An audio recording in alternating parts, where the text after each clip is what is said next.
إن الحمد لله نحمده ونستعينه ونستغفره ونعوذ بالله من شرور أنفسنا وسيئات أعمالنا من يهده الله فلا مضل له ومن يضلل فلا هادي له وأشهد أن لا إله إلا الله وحده لا شريك له وأشهد أن محمدا عبده ورسوله يا أيها الذين آمنوا اتقوا الله حق تقاته ولا تموتن إلا وأنتم مسلمون يا أيها الناس اتقوا ربكم الذي خلقكم من نفس واحدة وخلق منها زوجها وبث منهما رجالا كثيرا ونساء واتقوا الله الذي تساءلون به والأرحام إن الله كان عليكم رقيبا يا أيها الذين آمنوا اتقوا الله وقولوا قولا سديدا يصلح لكم أعمالكم ويغفر لكم ذنوبكم ومن يطع الله ورسوله فقد فاز فوزا عظيما أما بعد فإن أصدق الحديث كتاب الله وخير الهدي هدي محمد صلى الله عليه وسلم وشر الأمور محدثاتها فإن كل محدثة بدعة وكل بدعة ضلالة وكل ضلالة في النار وبعد فالله جل جلاله يا أيها الذين آمنوا لا تخونوا الله والرسول وتخونوا أماناتكم وأنتم تعلمون O ju që keni besuar, mos e tradhtoni Allahun, mos e tradhtoni të dërguarin e Allahut, wa takhunu amanatikum. Edhe kështu të tradhtoni emanetet tuaja, wa antum ta'lamun, duke e ditë. Allahu subhanahu wa ta'ala në këtë dunja na ka lënë neve disa emanete. إنا عرضنا الأمانة على السماوات والأرض والجبال فأبين يحملنها وأشفقن منها وحملها الإنسان إنه كان ظلوما جهولا. Me të vërtet emanetin në këtë ajet për emanet e ka për qëllim fen. Mirë për ka arë me fjallën emanet. Në ka lënë Allahu diçka amanet. Në ka propozu Allahu një emanet. Kush don me mojt që këtë emanet? Ja propozun këtë emanet shtat ka qeve, tokës dhe kodrave, refuzun që të mbartin wa hamaleha l'insan, këtë emanet e mbartin njeriu. Innehu kana zalumen jahula, me dhe të njeriu ishte zullumqar edhe i padrejt me padrejtësi të madhe, ignorant me ignorancë të madhe. Pra në këtë botë në kemi shumë emanete nga ana Allahu subhanahu wa taala për të cilat jemi të obliguar të kujdesemi.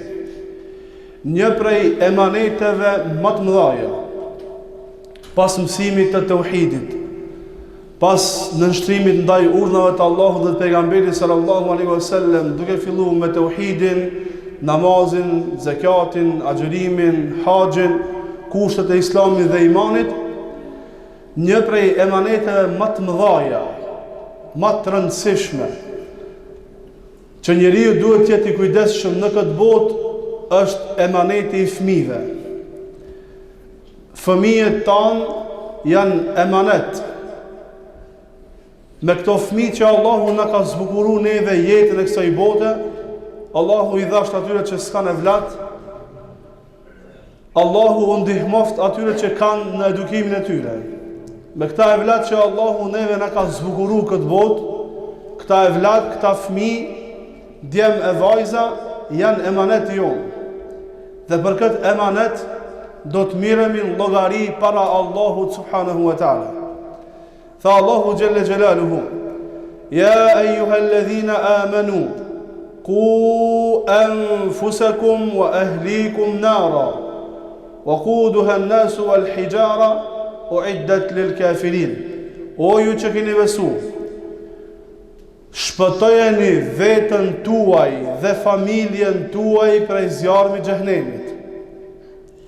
Lëndë djegse e të cilit janë gurzit edhe njerëzit. E ky zjarr është përgatitur për jo besimtarët. Pra fëmijët tanë, bashkëshortet tona, familja jonë, te familja përfshihen gratë edhe fëmijët, dhe janë emanet mbi qafat tona për të cilën kena me dhënë llogari para Allahut subhanahu wa taala. E Allahu po thotë shpëtojeni veten dhe familjen tuaj prej zjarmit të xhehenemit. Është urdhën nga ana e Allahut që na ti ruajmë fëmijët tanë prej zjarmit të xhehenemit. Edhe bashkëshortet tona. Çdo moment që na hasim që fëmijët apo bashkëshortet tona janë duke ju afruar zjarmit të xhehenemit, na duhet me ju dalë përpara. Kjo se si do t'i dalim përpara dhe cilat janë metodat për t'i ndalë nga zjarmi i xhehenemit, do t'i përmendim në vazhdim me lejen e Allahut subhanahu wa taala, të gjitha metodat kuranike, të gjitha metodat hynore, në cilat na ka mësuar neve Allahu dhe pejgamberi sallallahu alaihi wasallam se çysh me i pengu, çysh me u dal përpara bashkëshorteve, fillimisht vetes, bashkëshorteve tona, fëmijëve tanë dhe me i pengu prej zjarmit të xhehenemit. Çka do me thonë me i pengu prej zjarmit të xhehenemit? Çka do me thonë kur ata vërsulën për xhehenem, na me ju dal përpara? Tha Aliu radhiyallahu anhu, allimu anfusakum. Dhe gjoni mirë, allimu në shpjegimin e këtij ajeti, shpëtojeni veten dhe familjen prej zjarmit të xhehenemit. Tha Aliu radhiyallahu anhu, allimu anfusakum wa ahlikumul khair wa addibuhum. Mësojani vetes dhe familjes tuaj khairin, të mirën. Mësojani vetes, pra mësojani çka e mirë dhe çka e keqe për veten tuaj fillimisht. Anfusakum dhe familjes tuaj, wa ahlikum, mësojani khairin, wa addibuhum dhe edukoni në to. Mësoni dhe edukoni. Me mësue o let, me mësue khairin, të mirën dhe të keqen është let, mbahen let, shpejt, mësohen shpejt, mirë po. Praktika e saj don edukim. Edukimi është një jetë e tërë. Edukimi është një jetë e tërë. Tha Qatada rahimahullah në shpjegimin e ajetit, tha muruhum bi ta'ati Allahi wa anhauhum an ma'siyati Allah. Shpëtojeni veten dhe familjen prej zjarmit të xhehenemit, do me thonë urdhnoni ata të nënshtrohen Allahut dhe ndaloni ata prej gjunaheve. Urdhnoni të nënshtrohen Allahut, gratë dhe fëmijët, dhe ndaloni ata prej gjunaheve, mëkateve. Është thënë, ashaddu an-nasi adhaban yawm al-qiyamah man jahila ahlihi. Njeriu me dënim më të madh ditën e gjykimit është ai i cili është neglizhent ndaj familjes vet. Njeriu është thonë që njeriu me dënim më të madh ditën e gjykimit është ai i cili është neglizhent ndaj familjes vet. Tha pejgamberi sallallahu alaihi wasallam, më i miri prej juve është ai i cili është më i mirë me familjen e vet. E unë jam më i miri prej juve me familjen time. Në qoftë se dojmë me tregu veten sa jemi të mirë, sa jemi të vlefshëm, duhet me këshyr sa jemi të mirë dhe të vlefshëm me bashkëshortet edhe me fëmijët tanë. Me bashkëshortet dhe fëmijët tanë. Pra ky ajet kuranor, këto fjalë të dietarëve të muslimanëve, le të na ngulisin kokën tonë një herë për gjithmonë rëndësinë dhe përgjegjësinë që kemi në fillimisht në burrat, në edukimin e grave dhe edukimin e fëmijëve. Dhe pastaj le ta ngulisin kokë, thellë në shpirt, thellë në zemër, thellë gratë tona për përgjegjësinë që kanë për edukimin e fëmijëve tanë. Tha Ibn Qayyim, Allahu e mëshiroft, wa aktharu al-awladi inma jaa fasaduhum min qibal al-aba. Çrregullimi, fesadi më i madh që i godet fëmijët, i godet për shkak baballarëve. Çrregullimi më i madh që i godet fëmijët i godet për shkak baballarëve. Pse s'ka thonë nanave? Për shkak se çrregullimi i nanës vjen për shkak babës. Pra çrregullimi i grave vjen për shkak burrave. Atëherë kur burrat nuk e kryejnë detyrën e tyre dhe nuk e luajnë rolin e tyre siç duhet në shoqëri, duke filluar prej vetes dhe familjes, gratë çrregullohen. Me çrregullimin e grave çrregullohen edhe fëmijët, me çrregullimin e fëmijëve çrregullohen gjeneratat e tëra edhe shkatërrohet komplet një gjenerat. Tha Ibn Qayyimi, Allahu e mëshiroft, fesadi fëmijëve ju vjen prej baballarëve. Qysh? Bi ihmalihim lahum wa tarki ta'limihim fara'id ad-din wa sunanahu. فأضاعوهم صغارا ولم ينتفعوا بهم بأنفسهم ولم ينفعوا آباءهم كبارا. Thot, i prishin, i çrregullojnë fëmijët për shkak neglizhencës ndaj tyre. Hajt se bëhet, hajt se emri, bëhet fëmija i madh, tu thon baba hajt se bëhet. Prindi e prish fëmijën duke qenë neglizhent ndaj tij dhe duke e braktis dhe duke mos ja mësu obligimet dhe sunetet fetare. E ka humb kur ka qenë i vogël, pastaj ky fëmijë nuk është bëj dobishëm as për veten, as për prindët e tij kur është bëj i madh. Nuk është bëj dobishëm as për veten, as për fëmijët e tij, as për prindët e tij kur është bëj i madh. Thot Muhammed Qutbi, Allahu e mëshiroft. Wa tiflu fi sanawati al-ula, fëmiu në vitet e para të fëmirisë, fëmiu në vitet e para të fëmirisë ka nevojë për një nën e cila është e specializuar veç me fëmijën e vet. E specializuar vetëm me fëmijën e vet. La yashghaluha shay'un an ri'ayati at-tufulati. Nuk e preokupon këtë nën diçka jashtë kujdesit të fëmirisë së fëmijës vet. Me u kujdes me ja rujt fëmijën fëmijës. Çka bëjmë ne, burra dhe gratë në dozë më të madhe, ja prishim fëmijën fëmijës. Fëmija 4 vjet, fëmija 5 vjet, na mundohemi që ai të qëndron dhe të ketë raport me neve sikur mi pas 50 vjet. Fëmija, i zdi fëmija është. Muhammed Qutbi thot, mas pakti, fëmija ka nevojë gjithë jetën për me pas një nën të specializuar që kujdeset për ta një jetën, mirë po special në vitet e para të fëmirisë, që me ja rujt fëmirinë e saj. Dhe mos të preokupohet nana me kur gjatë tjetër jashtë disa punëve që i ka në shtëpi të kryen dhe edukimin e fëmijëve. Çka tha pejgamberi sallallahu alaihi wasallam? Cilat janë gratë më të mira? Tha gratë më të mira janë gratë e Kurejshve. Gratë më të mira janë gratë e Kurejshve. Pse? I përmend sa cilësi pejgamberi sallallahu alaihi wasallam. Shkaku. Për shkak se janë më të ndëgjueshme ndaj burrit. Më të mira janë për shkak se janë më të ndëgjueshme ndaj burrit, edhe janë më të buta ndaj fëmijëve. Më të kujdesshme edhe më të buta ndaj fëmijëve. Po thuaj se kjo butësi në raport me fëmijën është shkull prej zemrave tona. Po thuaj se u ka shkull komplet. Po thuaj se nuk ekziston më kjo butësi që duhet me pas nana në natëshmërinë e saj, për shkak kësaj jetës së çrregulluar që na jetojmë, po ashtu edhe baba, po thuaj se është shkull komplet për zemrat tona, mëshira dhe mshmëria, kujdesi ndaj fëmijëve tanë.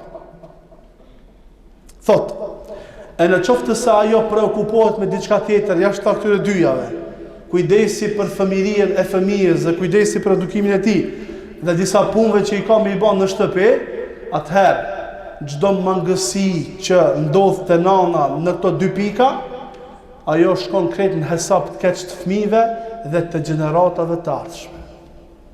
Krejt problemet që neve sot në ndodhin, janë për shkak se asnjëri prej neve nuk e luan rolin e vetë në shoqëri. Burri me lujt rolin e burrit në shoqëri. Gruaja me lujt rolin e gruas në shoqëri. Le që nuk e luajmë, kjo është e keqe, po ma e keqe është se nuk e din rëndësinë e këtij rolit dhe nuk e din rrezikun e mos luajtjes së këtij rolit në shoqëri që na jetojmë. Ar-rijalu qawwamuna 'ala an-nisa'i bima faddala Allahu ba'dahum 'ala ba'd. Burrat janë udhëhec mbi gratë, për shkak asaj që Allahu i ka dalluar njërin prej tyre. Burra i ka dalluar Allahu. Këtu janë për jetën bashkëtorë, për jetën e kësaj dhunjaje. Nuk është puna për dallim të imanit, se ka gratë që kanë iman më të fortë, kanë hifz më të fortë, kanë ilm më të fortë, edhe kështu me radhë. Këtu është puna, ka mundësi gruaja me qenë dietar, ama e ngon burrin e vet. Burri është ai që i vetet, jo gruaja. Ani pse ajo është dietare, ajo me qenë hafize, edhe kështu me radhë. Pse? Se roli i saj në shoqëri është kështu. Roli i burrit është kështu. E në qoftë se secili e lun rolin e vet, punë kanë më shku si duhet. Punë kanë më shku si duhet. Menhegji apo metodologjia hynore, kuranore në edukimin e fëmijëve. Cilat janë metodat? Çfarë metoda na të përdorim që t'i edukojmë fëmijët tanë? Mirë po, mos të harrojmë se në pjesën dërmuese të rasteve, mos thamë në të gjitha rastet, në pjesën dërmuese të rasteve, fillimisht duhet t'i përdorim këto metoda për veten tonë, pastaj në dozë shumë të madhe për bashkëshortet tona e pastaj për fëmijët e letë. Për shkak se në qoftë se këto metoda përdoren tek ne, burra dhe gra, prind, nana dhe baballar, i përdorin këto metoda, i realizojnë këto metoda për dishmërinë e tyre, fëmijët s'kan ku të shkojnë me lejnë Allahu subhanahu wa taala. Në qoftë se nana dhe baba janë të kujdesshëm për me rujt në dishmërinë të cilin ka krijuar Allahu xhel xelaluhu, janë të kujdesshëm në raport me Allahu subhanahu wa taala, fëmia s'ka ku të shkojnë, se fëmia ka e marrë prej prindit e tij, nan, bab, eventualisht gjysh, varësisht jetën familjare qysh ata jetojnë. Metoda e parë dhe më e rëndësishmja, ajo e cila ka mas shumë të ndikim në edukimin e fëmijëve, në edukimin e grave, në edukimin e shoqërisë, është metoda e shembullit. Me qenë shembull. Tha Allahu subhanahu wa taala: "Laqad kana lakum fi rasulillahi uswatun hasanatun liman kana yarju Allaha wal yawmal akhir wa dhakara Allah kathira." Ju keni shembullin më të mirë te pejgamberi sallallahu alaihi wasallam. Shembullin më të mirë ku keni? Te ai sallallahu alaihi wasallam, te morali i tij, te çësia e tij, te raporti i tij, te feja e tij, te jeta e tij. E keni shembullin më të mirë. Pra shembulli, metoda më e mirë që ndikon mas shumëti, që ka ndikim mas shumëti, që nuk ka nevojë shumë me fol, që nuk ka nevojë shumë me reague, është që prindërit, baba dhe nana t'jenë shembull i mirë për fëmijën. T'jenë shembull i mirë për fëmijën. Tha Ibn Ata'ullah Eskandari rahimahullahu ta'ala: "Fi'lu rajulin yu'athiru fi alfi rajulin." Vepra, puna e një burrit ndikon te 1000 burra. Vepra e një personit ndikon te 1000 veta. Kurse fjala e 1000 vetave nuk ndikon te një fjalë, te një person. A kena qartë? Vepra një personit, një vepër, një lëvizje, një raport, një qasje, ndikon me një umet. Ka mundësia që 1000 veta me folë, së ndikon kërkon. Pejgamberi sallallahu alaihi wasallam ka qenë shembulli praktik i fjalës Allah subhanahu wa taala. Dhe për këtë shkak, sahabët e pejgamberit sallallahu alaihi wasallam kanë avancuar shpejt. Thot një prej dietarëve bashkohor: "Ne kur të bëjmë thirrje në rrugën e Allahut subhanahu wa taala, na kur të mundojmë ta përhapim Islamin, na kur të mundohemi që ta ngrisim fjalën e Allahut lart dhe ta ulim fjalën e kufrit poshtë, nuk duhet të bëjmë matematika atje të kenë rezultat të madh nipat ose stërnipat tonë. Jo. Na duhet të synojmë rezultatin gjeneratën tonë, kjo gjenerat që na jetojmë. A kemi parasysh? Jo na të punojmë takine, na do të arrijmë me 1 gradë, pastaj fëmijët tonë në këtë shkollë, pastaj nipat në këtë shkollë, e atje stërnipat dikun bofshin diçka mirë. Jo pas 5 gjeneratave. Kjo gjenerat me bo. Pejgamberi sallallahu alaihi wasallam për 1 gjenerat e ka ndryshuar komplet dunja. Jo për shumë gjenerata. Si metoda më e mirë, metoda që ka ndiku mas shumëti, që ja ka lehtësu pejgamberi sallallahu alaihi wasallam, që të mban ndryshim total të komplet gjeneratës, dhe për 1 gjenerat arrin atë që ka arrit Muhamedi sallallahu alaihi wasallam, ka qenë se ai sallallahu alaihi wasallam ka qenë shembulli praktik i fjalës së Allahut subhanahu wa taala. Shembulli praktik i hadithit që ka thënë pejgamberi sallallahu alaihi wasallam. Tha Aisha radhiyallahu anha, kana khuluquhu al-Quran. Morali i tij ka qenë Kur'ani. A mund të përëndoj ajetet, hadithet që na i lexojna me i po me sytë të dikush, Allahu akbar. Para me ndo ajetin edhe hadithin, fëmiju në shtëpi me e po të nanë dhe të baba. A kona dhe mi thonë baba, banë ose mëse ba. Ajo të e po me sytë. Ajo është duke e po me sytë se qysh prindrit e ti janë duke u knaqë në zbatimin e fjallës Allah dhe fjallës pejgamberit së stem. Janë shembulli praktik i cili ecë i qasoj fjallët që duhet me a thonë fëmijës. Hiq pa ja thonë, ata e veprojnë. Këshire pjesë ndërmuse e fëmijëve të atyre që falen, edhe fëmijët falen, përgjithësi falen. Pse falen? Se i ka po prind duke u falen. Çka mungon të prindi, mungon edhe të fëmiju. Çka ka avancu prindi, ka avancu edhe fëmiju. Pse? Se pjesën ndërmuse që asoj që ka fëmiju e ka marë, pa ja thonë prindi. E mirë qofta jo, apo e keq qofta jo. E mirë qofta jo, apo e keqe qofta jo. Në Hudejbije, pejgamberi sallallahu alaihi wasallam i urdhëroi sahabët të thënin kurbana dhe të qethin flokët. S'ngoj kërkush. Nuk ngoj kërkush. Hyri pejgamberi sallallahu alaihi wasallam në shatorin e tij, nervoz, dhe i tha Ummu Selemes, çka kanë njerëzit, pse s'ngojnë? Tha ja Rasulullah, çu preje kurbanin, qëti flokë kur të shofin ty kam i thërë dhe ata. Të parën herë ju tha, së ngun pejgamberi sallallahu alaihi wasallam, ishin nervoz për shkak Hudejbije çka ndodhi, marrveshja edhe kështu më radhë. Dul pejgamberi sallallahu alaihi wasallam, e mur kurbanin e tij, e theri, i qethi flokët, fillun sahabët një ka një, hiç pa ju tha. Kjo është shembulli praktik, ata e pa, kur e kanë pa, u sos ma veti, u kry ma veti, u realizu fjala e Allahut dhe fjala e pejgamberit sallallahu alaihi wasallam. Thot Atabete bin Abi Sufjan, ky njeri e ka marrë fëmijën e vet edhe e ka çuar te edukatori, se ka do prind, ka mundësi me qenë xant, babalart, nanat s'duhet më konë xant. Nana nuk duhet me qenë zant me diçka tjetër. Se kur thot apo mirë e pas ka çuar te edukatori. Po, e ka çuar te edukatori baba. Nana me qenë te shtëpia, mu marr me fëmijën, patjetër. Puna kryesore e kësaj është për mirëmbajtjen e saj, ushqimin, veshmbathjen, strehimin, është obligator burri. Ai duhet të mësoj.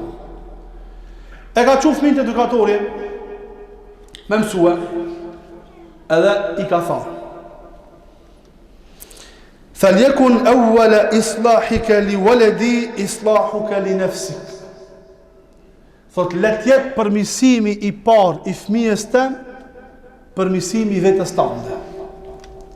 Të parin se që dush me e ba, për me përmirësu fëmijën tëm, dush me përmirësu vetën tënde. Pse? Thot, për shkak se këto fëmijë që janë të ti këto, syt i kanë të lidhrat të ti. Atë që ti e vepron, ata e konsiderojnë të mirë, kujdes çka bën. Atë që ti e braktis, këta e konsiderojnë të keqe, kujdes çka braktis. Fëmijët i kanë të lehta sytë të prindi, ose të edukatori tyre, të lehtja. Atë çka e bën edukatori e bën edhe fëmia, se mëron që të bëjë mirë. Atë çka e le prindi, e le dhe fëmija për që të bo keq, edhe e le të keq. Thot, mësoja o kitab, mësoja o librin e Allahut, dhe mos e vështirësoj shumë, këshirja gjenit që e kanë dhe mësoj, freskojnë ndë njëherë me poezi, mësoja më të mirën prej hadithit, E dyta, metoda e dytë e edukimit të fëmijëve është këshilla. E para është me qenë shembull për ta. E para është sa më shumë prindërit të jenë të nështruar ndaj Allahut dhe ndaj pejgamberit sallallahu alajhi wasallam. Kjo është metoda më e mirë, që s'ka nevojë shumë me folë. Metoda e dytë është metoda e këshillës. Këtë këto që jam duke përmend janë ajete, hadithe nga fjala e Allahut dhe fjala e pejgamberit sallallahu alajhi wasallam. Metoda e këshillës, me këshillu. Allahu subhanahu wa ta'ala në Kur'an thot: "Innamal mu'minuna alladhina idha dhukira Allahu wajilat qulubuhum wa idha tuliyat alayhim ayatuhu zadatuhum imanan wa ala rabbihim yatawakkalun alladhina yuqimuna as-salata wa mimma razaqnahum yunfiqun ulaika humul mu'minuna haqqan lahum darajatun 'inda rabbihim wa maghfiratun wa rizqun karim." Këto ajete janë këshill e Allahut ndaj njerëzimit, ndaj pejgamberit sallallahu alajhi wasallam, me përcjell sahabeve dhe me përcjell neve. Pra në Kur'an kemi shumë ajete kuranore, të cilat janë ajete këshilluese, na këshillojnë. Këshilla që do ta përdor prindi ndaj fëmijës është duke e përdor në dy metoda, ndonjëherë duke i nxit, ndonjëherë duke i paralajmëruar. Ndonjëherë me nxit në punë, ndonjëherë i paralajmëron, me nxit në të mira, me i paralajmëru prej të këqijave. Tha Irbad ibn Sarje radhiyallahu anhu: "Wa'adhana Rasulullah sallallahu alaihi wasallam maw'izatan baligha wajilat minha al-qulub wa dharifat minha al-uyun." Thot pejgamberi sallallahu alaihi wasallam na këshilloi me një këshill të madhe. Aq pat ndikim këshilla e tij tek na derisa u tërçet likura dhe lotuan syt. Pra kjo ka qenë metoda e pejgamberit sallallahu alaihi wasallam ko pas kohë me sahabët. Ditën e xumë këshilla ashtu që ndodhi çdo herë, edhe rastet prej rasteve. Ka ndodhur diçka, është ngrit dhe ka këshilluar. I ka pasur që janë mbledh, ka hyrë minber, i ka këshilluar. Edhe kështu me radhë. Çdo kund që është dorë mundësia, i ka këshilluar sahabët pejgamberit sallallahu alaihi wasallam. Kështu duhet vepron edhe prindi me fëmijët. Jo me e tepru me këshilla. Se ka tepru për asa me këshilla. Ko pas kohë, si pas nevojës. Jo, do më thonë, jo me tepru të në kohën me folë, edhe kur të flasim, jo me e zgjatë. Jo me majtë referat, poezi 5 sahat. Shkurt, këshillat shkurta, fëmijët mbajnë mend. Jam i bindur që këto fëmijë që janë duke ngurtë ashtu ne, mas xhumaj ose kanë bra më pyet, e mbajnë mend hutbën. Ndoshta në detale jo, ama në përgjithësi e mbajnë mend hutbën. Mbajnë mend fëmijët.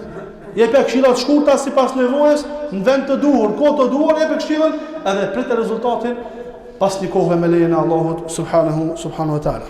Vazhdojmë javënash me metoda të tjera. Wa subhanakallahumma bihamdika ashhadu an la ilaha illa anta astaghfiruka wa atubu ilayk.